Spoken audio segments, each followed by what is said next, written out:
Okay.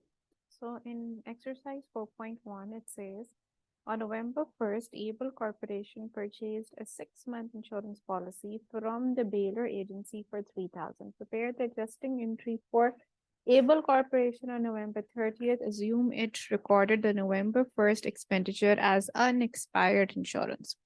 So what we'll do in this question, we'll make the entry for both November 1st and then the adjusting entry for it as well. So on November 1st, Able Corporation purchased a 6-month insurance policy. So if you purchase an insurance policy on November 1st, then you're going to use it for 6 months. So on November 1st, you're not obviously going to use it for 6 months. You have just purchased it. So this insurance policy is going to benefit you for the next 6 months. So currently, this insurance policy is a prepaid expense for you. And a prepaid expense is an asset for you because this insurance policy is going to benefit to you in the future. And an asset is something that benefits you in the future. So the entry should be going to put the date, and first is unexpired insurance. Unexpired insurance is a prepaid account. Okay, so it's an asset account. And because your asset is increasing, we are going to record this as debit. And because you have purchased this in advance, so cash is going to go out of your hands. You're going to use cash to make the payment. So cash is another asset that has decreased now, and therefore you're going to credit this amount. This is the entry on 1st November. It's not your adjusting entry. Now 1 month has gone by. So it's now November 30th and you need to make the entry for that 1 month. On 1st November, when you purchase the insurance policy, your insurance policy has activated from that day. And now for 1 month, that insurance policy has benefited you. So you have already used that policy for 1 month now. So once you have used something, you have to record it as an expense. So insurance expense has increased, and that is going to be your debit amount. But you're not going to pay for this now because you had already paid for it on 1st November. You just need to convert this asset into an expense. So in order to convert the asset into expense, this asset is decreasing. So unexpired insurance is an asset over here that is decreasing. Therefore, we are going to credit this amount.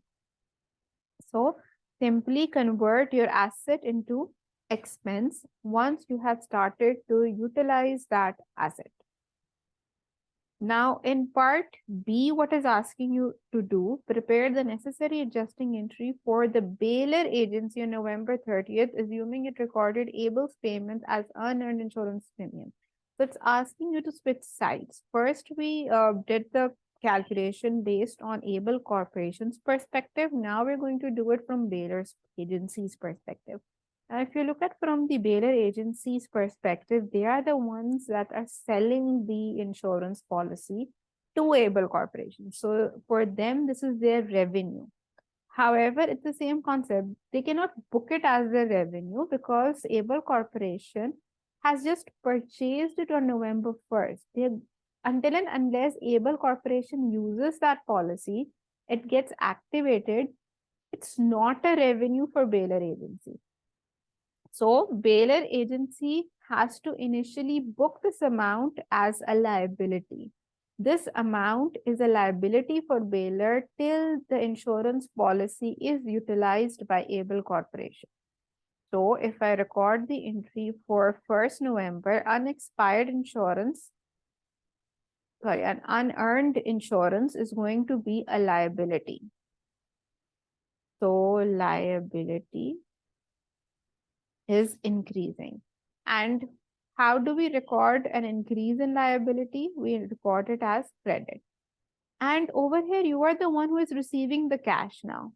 So cash is going to increase and you're going to record it as debit.